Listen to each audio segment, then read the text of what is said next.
মানে কোশ্চেন কি শুধু আমার প্রতি ডিরেক্টেড, মানে বাকি মানুষ কি এখানে হাওয়া হয়ে গেছে? না না না, সেটা বাকি মানুষ সেটা হাওয়া হবে কেন? আপনি প্রশ্ন নিতে হবে। আমি আপনাকে থামাচ্ছি সৈয়দ জাকির আহমেদ রনি। আপনাকে করবে না, আমাকে করবে? আমার হচ্ছে আচ্ছা, আমি এই না ধরনের জাকির আলতু-ফালতু জাকির এর আহমেদ মধ্যে যাওয়াটা আপনাকে খুবই অপছন্দ করি, but whatever you are doing it's extremely খারাপ। মানে আপনি কি এক্সপেক্ট করতেছেন যে গত 15 বছরে শেখ হাসিনা যে দেশটাকে ধ্বংস করে গেল, এটা তো পুরো একটা সংবিধানকে ব্যবহার করে, আইনকে ব্যবহার করে, মানে আমার কোনো রুচি নাই। আমার কোনো রুচি নেই। প্রথমে তো হচ্ছে যে আমি আওয়ামী লীগের আমলের একটা খুব ভালো ফিলিং পাচ্ছি এখান থেকে। আমার কোনো রুচি নাই এগুলা নিয়ে আলাদা করার। কিন্তু উমামা আমরা দেখেছি যে খুব স্বল্প সময়ে এটি হয়েছে এবং নিশ্চয়ই যে উপদেষ্টাদেরকে নিয়োগ দেওয়া হয়েছে, উপদেষ্টাদের নিয়োগ প্রক্রিয়া নিয়ে আমরা দেখেছি যে ছাত্র প্রতিনিধিদের সাথে সরকারের একটা দূরত্ব তৈরি হয়েছে। আমরা দেখেছি যে সার্জিস এবং হাসনাত উভয়ই সংস্কৃতি উপদেষ্টা হিসেবে নিয়োগ এর পর আবার প্রোফাইল লাল করছেন এবং অনেক শিক্ষার্থীরা যারা আপনাদের সাথে আন্দোলনে নেমেছিল তারাও অসন্তুষ্ট, তারাও আরেকটি বিপ্লবের কথা বলছেন। এই বিষয়টিকে আপনি কিভাবে দেখেন? সমন্বয়হীনতা নাকি আস্থাহীনতা? গলতটা কোথায়? এখানে উপদেষ্টা নিয়োগ করাটা তো আসলে সমস্যা না। সমস্যা হচ্ছে যে এখানে যখন তারা উপদেষ্টা নিয়োগ করছেন সেটাকে তারা কি প্রপারলি ডিফেন্ড করতে পারছেন কিনা, যে আমি এই মানুষটাকে এই কারণে নিয়োগ করেছি। এখন যখন হচ্ছে 5 আগস্ট পরবর্তী সময়ে যখন দেশে একটা খুবই খারাপ পরিস্থিতি ছিল এবং একটা গভর্নমেন্ট ফর্ম করাটা খুবই ইম্পর্টেন্ট ছিল, সবার কোশ্চেন ছিল, সবার কথা ছিল যে দ্রুততম সময়ে একটা সরকার তৈরি করতে হবে। কারণ একটা সরকার যদি দেশের মধ্যে 3 দিন ধরে একটা গভর্নমেন্ট নাই, যে কোনো সময় যে কোনো কিছু হয়ে যেতে পারে। এরকম একটা পরিস্থিতিতে সরকার ফর্ম করাটাই কিন্তু যত রাজনৈতিক সংগঠন বলি, যত সাধারণ মানুষ বলি, সবারই একটা প্রাইমারি কনসার্ন ছিল। তো সেই জায়গা থেকে দেখা গেছে ওই সময়ে এই উপদেষ্টা মন্ডলী নিয়ে হচ্ছে যে এই আমি সাম্প্রতিক সময়ে মোস্তফা সরোয়ার ফারুকী পরবর্তী সময়ে মোস্তফা সরোয়ার ফারুকীর অ্যাপয়েন্টমেন্ট একদম সুনির্দিষ্টভাবে আলিমা মজুমদার তারপর ওয়াহিদুদ্দিন মাহমুদ ওনাদেরকে যখন ইনকর্পোরেট করা হয় তখন কিন্তু দেখা গেছে সবাই তার আগেই জানতো যে এই দুইজনকে আসলে অ্যাপয়েন্ট করা হচ্ছে এবং সবাই জানতো, এটা নিয়ে হয়তো আলোচনা সমালোচনা হয়েছে, পরবর্তী এইটা ভিত্তিতে শপথ হয়েছে। কিন্তু এই যে উপদেষ্টা নিয়োগের ঘটনাটি হয়েছে রিসেন্ট সময়ে, যে নতুন দুইজন উপদেষ্টাকে নিয়োগ দেওয়া হলো, সেটা কিন্তু একটা কি বলে যে সরকার মনে হলো অনেক বেশি তাড়াহুড়ার মধ্যে দিয়ে তারা করেছে এবং আমরা ছাত্ররা এই বিষয়টা নিয়ে অবগত ছিলাম না। এবং আমাদের কোশ্চেনটা কিন্তু এটা না যে আমি কেন অবগত ছিলাম না, মূল কোশ্চেনটা হচ্ছে সরকারের পক্ষ থেকে অন্তত বা আমাদের মিডিয়াগুলোর মাধ্যমে অন্তত শপথের আগে জানা যায় যে এখানে কারা উপদেষ্টা হতে যাচ্ছেন এবং সেটার ভিত্তিতে একটা আলোচনা সমালোচনা হয়।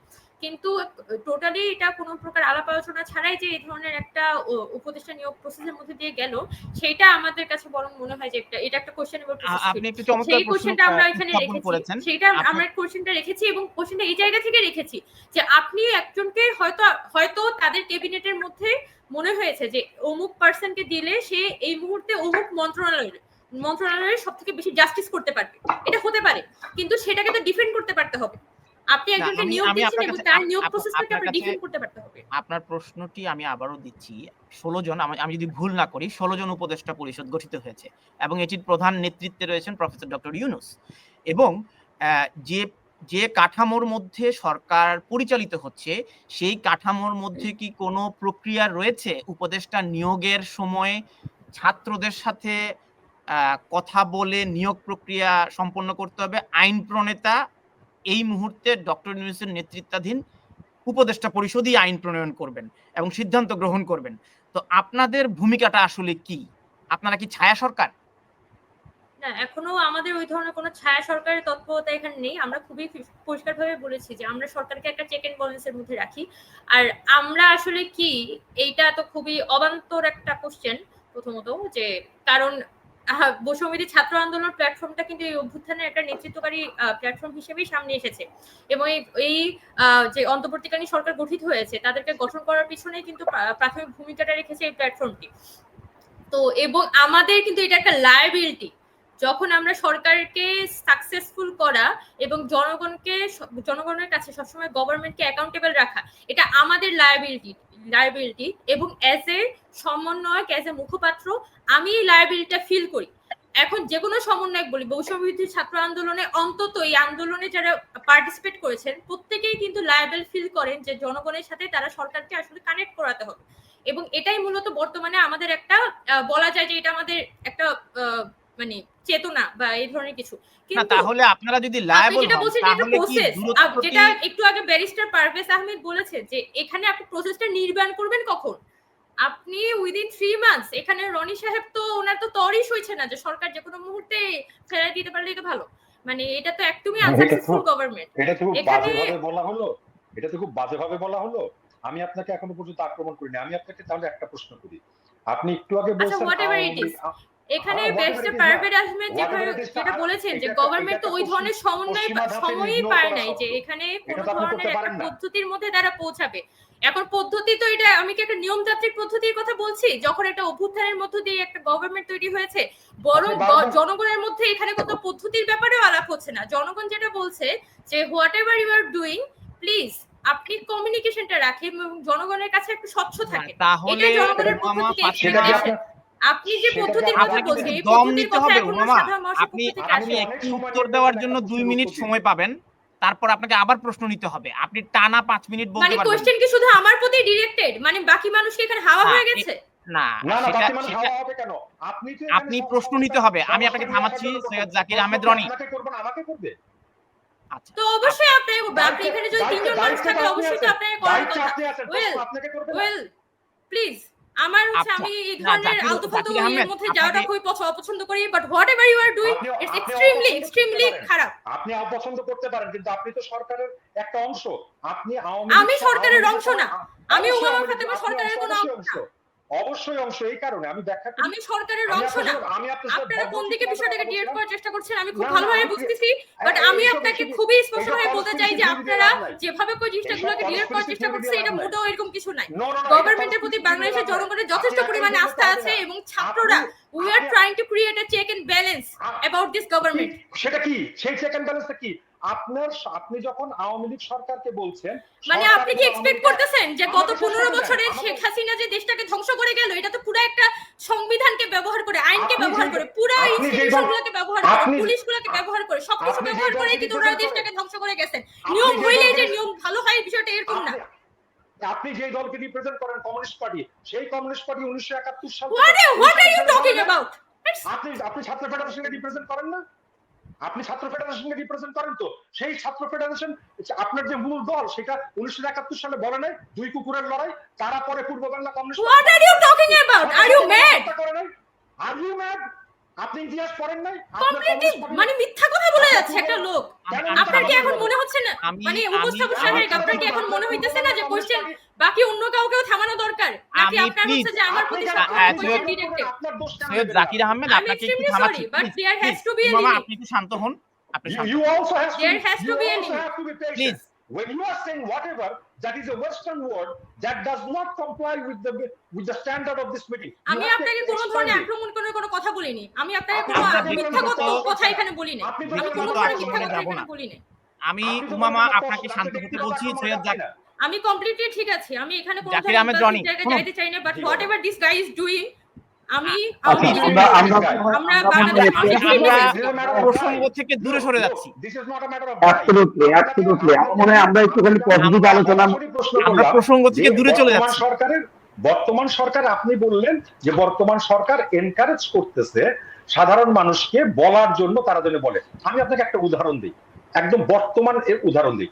শিল্পকলা একাডেমিতে একটা নাটক চলছিল, সেই নাটকের নাম ছিল নিত্যপুরাণ, দলটির নাম ছিল দেশ নাটক। দেশ নাটকের যে একজন এহসানুল আজিজ বাবু, উনি আওয়ামী লীগের পক্ষে ফেসবুকে একটা পোস্ট দিছিলেন। সেই পোস্টটা কি, এই সরকারকে উনি উপদেষ্টার সমালোচনা করছেন, শেখ মুজিবুর রহমান অথবা আওয়ামী লীগের আলোচনা করছেন অথবা তাদেরকে সমর্থন করে দিচ্ছেন। তার মানে এটা তার রাইট। সেই রাইটের জায়গায় কি হলো, একদল মানুষ যে বলল এই লোকটাকে আমাদের হাতে তুলে দেন। সেটা কি ফ্যাসিজম না? সেটা কি মবক্রেসি না? পারভেজ ভাই, আমি আপনাকে কোনোভাবে আর্গু করতেছি না, কিন্তু there are certain points you have to agree. আপনি একটা আন্দোলন, সফল আন্দোলন অথবা বিফল আন্দোলন যেটি বলেন, এখন আপনাদের সমন্বয়কদের যে প্রধান মাহফুজ সাহেব, উনি তো বলছেন 90-এর আন্দোলন বিফল ছিল।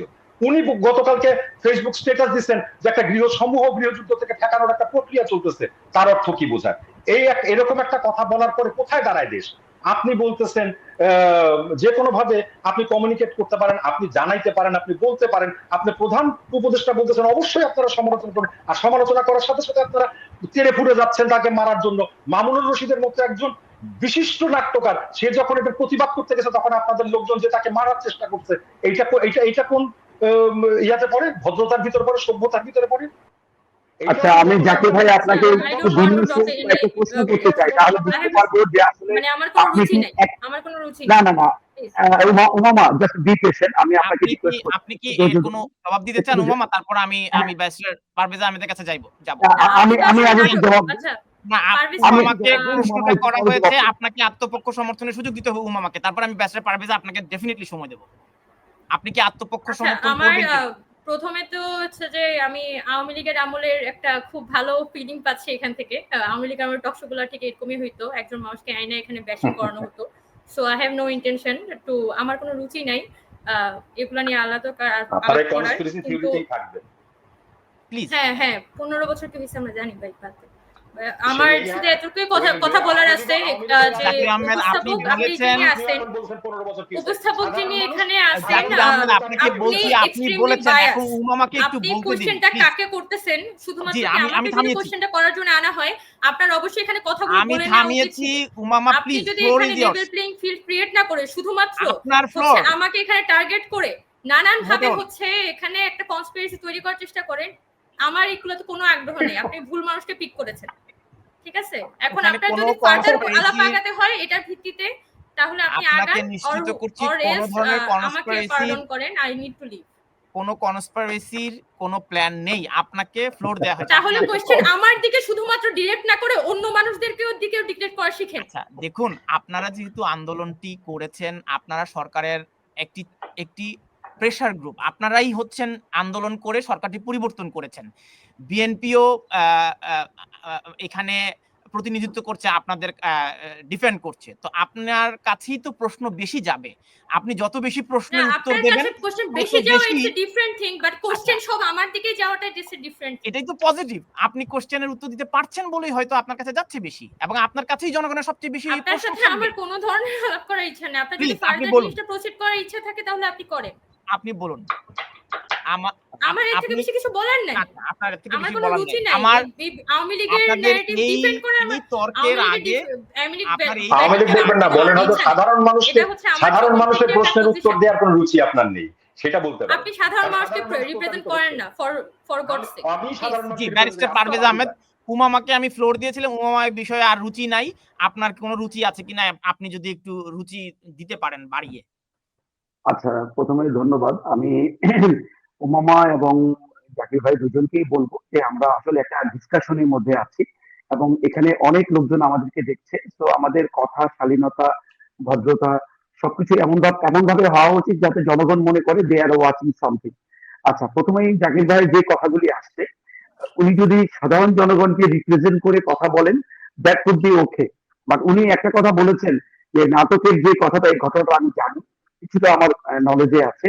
সেখানে হচ্ছে কি 15 বছর ধরে একটা পাথর, জগদ্দল পাথরের মতো চেপে বসে একটা চেতনার বিক্রি করে তারা যখন জনগণকে মানে অন্ধকারে রেখেছে, তখন সেই লোকগুলিকে যখন থামাইতে যাওয়া হবে, তখন যদি তারা সাধারণ লোকের কথা বলে নিজেদেরকে ডিফেন্ড করার চেষ্টা করে, দ্যাট কুড বি রাং। আমি খুব বিনয়ের সহিত বলছি, কারণ আপনি একজন কথা বলছি, একজন সংখ্যালঘু ব্যক্তি, সে যদি রাজনীতি করার সুযোগ সুবিধা পেয়ে সে অনেক অবৈধ টাকা রোজগার করে, আর তার অবৈধ সম্পদ যখন আপনি তাকে বাজেয়াপ্ত করতে যাবেন রাষ্ট্রের অনুকূলে, তখন যদি সে বলে আমি সংখ্যালঘু বলে আমাকে নির্যাতন করা হচ্ছে, that could never be right. সুতরাং এখানে রনি ভাই আপনাকে খেয়াল রাখতে হবে যে আপনি যখন বলবেন জনগণের সাইডটাকে দেখবেন, জনগণের কিন্তু একটা সাইড নাই, জনগণের বোথ সাইড থাকবে। উমামা তারা যে রিস্কটা তারা নিয়েছে, যে কথাটা বলার সুযোগ এখন আপনি পাচ্ছি, উমামা পাচ্ছে, আজকে যদি 5ই আগস্টের বিপ্লব যদি ব্যর্থ হতো, তাহলে আজকে আমরা অবশ্যই আয়না ঘরে থাকতাম। তো so at least whatever you are said, you don't need to go in Aynaghar. আপনাকে কেউ থ্রেটও দিচ্ছে না, আপনাকে কোনো পুলিশ মামলাও করবে না, আপনার বাড়িঘর ভাঙচুরও করবে না। হ্যাঁ, তবে আপনি যদি দেশের জনগণের স্পিরিটের বাইরে যে সেই জগদ্দল পাথরের মতো দৈত্য দানব যারা আমাদের ঘাড়ে 15টা বছর চেপেছিল, তাদের পক্ষে যখন সাফাই দিতে যাবেন সেটা হচ্ছে এক জিনিস, আর জনগণের নিত্য প্রয়োজনীয় জিনিসপত্রের ব্যাপারে যখন আপনি সরব হবেন সেটা হচ্ছে আরেক জিনিস। এই দুটো পয়েন্ট আমাদের মাথায় রাখতে হবে।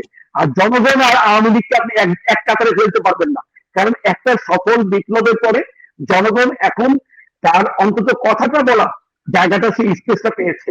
জনগণ স্বপ্ন দেখছে তারা তাদের ভোটের অধিকারটা ফেরত পেয়েছে, তারা হয়তো একটা ভোট দিতে সক্ষম হবে। আপনাকে তো প্রশ্ন করি, আমি শেষ করে দিচ্ছি 10 সেকেন্ডের মধ্যে। সেটা হচ্ছে, দেখেন তানভীর ভাই, আমরা হয়তো তর্কের জন্য অনেক কিছু তর্ক করতে পারবো, বাট এটা তো সত্যি কথা, আজকে যদি এই আগস্ট বিপ্লব সফল হতো তাহলে কি আপনি আমাকে ডাকতেন এখানে কথা বলার জন্য? Answer is no. ওমামা কি সুযোগ পেত এখানে কথা বলার জন্য? Answer is no. বাট আমরা কিন্তু জনগণের পক্ষেই হোক অথবা মানে ইন বিটুইন হোয়াটএভার যেটাই হোক, আমরা কিন্তু অন্যদেরকে অ্যালাউ করছি, স্পেস দিচ্ছি যে okay you can say something on behalf of the people. But আমরা কিন্তু তাদেরকে এলিমিনেট করছি না, তাদেরকে সমাজ থেকে উৎখাত করে দিচ্ছি না। এখন আপনি দেখেন প্রতিটা জেলায়, প্রতিটা থানায়, প্রতিটা উপজেলায়, প্রতিটা মহল্লাতে আওয়ামী লীগের যারা ক্ষুদ্র কর্মী ছিল, যারা বড় রকমের কোনো অন্যায়ের সঙ্গে জড়িত ছিল না, তারা কিন্তু অলরেডি রিটায়ার, তারা চলে আসতেছে আস্তে আস্তে, এবং জনগণের মূল স্রোতের সঙ্গে তারা সম্পৃক্ত হচ্ছে, তাদেরকে জনগণ কিছু বলছে না। কিন্তু যারা জনসম্পদ ধ্বংস করেছে, 30 সেকেন্ডের বেশি 1 মিনিট হয়েছে, আপনি এখন প্রশ্ন নেবেন। প্রশ্নটি হচ্ছে উমামাকে আমি এটি করেছিলাম, উমামা এটি এড়িয়ে গেছেন, এটি দিতে চাননি তিনি। আপনি এটি মনে করেন কিনা যে সরকারের সাথে সমন্বয়কদের একটা প্রচ্ছন্ন দূরত্ব আমরা টের পাই সামাজিক যোগাযোগ মাধ্যমে? অন্তর্বর্তী সরকার একটা সিদ্ধান্ত নেয়, যদি সেটি ছাত্রদের মনোপুত না হয় তারা একটা ফেসবুকে স্ট্যাটাস দিয়ে আবার লাল হয়ে যায়। এই যে লাল নীল কালোর যে একটা খেলা, হ্যাঁ, এই রংধনু রঙের পরিবর্তন কি আদৌ স্থিতিশীলতা প্রমাণ করে কিনা? অবশ্যই। আমি তো মনে করি যে ছাত্ররা যে এই যে তারা বলতে পারছে, এটাই ছিল আগস্ট বিপ্লবের একটা মূল প্রতিপাদ্য বিষয়। এই যে তারা নিজের ওপিনিয়নটা দিতে পারছে এগেইনস্ট দ্য গভর্নমেন্ট, তারা বলতে পারছে okay we are not with you regarding this issues, this is called democracy. এই প্র্যাকটিসটা অভাব ছিল, যার জন্য আপনি মনে করছি যে এখন হয়তো ঠিক হচ্ছে। নো, আমি মনে করি সরকারের সাথে জনগণের বা এই বৈষম্য ছাত্র আন্দোলন কারোর সাথে কোনো রকম গ্যাপ নেই। আমি বলছি যে সিদ্ধান্ত নেওয়ার পরপরই ছাত্ররা স্ট্যাটাস দিচ্ছে, কিন্তু তাহলে সমন্বয়হীনতাটাই কি প্রমাণিত হলো না? সরকার তাহলে এই ছাত্রদের সাথে বসে, আপনি প্রশ্নটি শুনুন, সরকার তাহলে ছাত্রদের সাথে বসে আলোচনা করে একটি সিদ্ধান্ত না দিয়ে, একটি সিদ্ধান্ত তাহলে তো ছাত্রদের মতামতকে, তাদের মতামতকে উপেক্ষা করে কি তাহলে এই সরকার সিদ্ধান্তগুলো নিচ্ছে? No, answer is no, absolutely not. Umama খুব ক্লিয়ার করেছে যে এটা হচ্ছে একটা check and balance pressure group. তো এখানে কোনো কিছু এমন কিছু নাই যেটা আপনি বলছেন যে উপেক্ষা করছে। উপেক্ষা না, আপনি 100% সবাইকে খুশি করে সব সিদ্ধান্ত নেবেন একটা রাষ্ট্র পরিচালনার জন্য, এটা অ্যাবসার্ড। এটা পৃথিবীতে কোনো জায়গায় কোনো কালই হয়নি। এবং অল ডিসিশন সবকিছুই সঠিক হবে তাও না। তবে হ্যাঁ, সরকারের সবচেয়ে ভালো দিক হচ্ছে তারা যখনই এখানে চিফ অ্যাডভাইজার ইউনূস সাহেব খুব ক্লিয়ারলি বলেছে আমাদের যে কোনো ভুল আপনারা ধরিয়ে দিতে সক্ষম। ছাত্ররা যদি লাল রং ধারণ করে সরকারকে একটা বার্তা দেয়, তো দ্যাট ইজ ভেরি, আমি মনে করি ভেরি সিম্বলিক এবং ভেরি কনস্ট্রাকটিভ একটা সিম্বল, যে সরকারকে তারা বোঝাচ্ছে যে that issue was not properly dictated or properly directed. তো এটা হতেই পারে।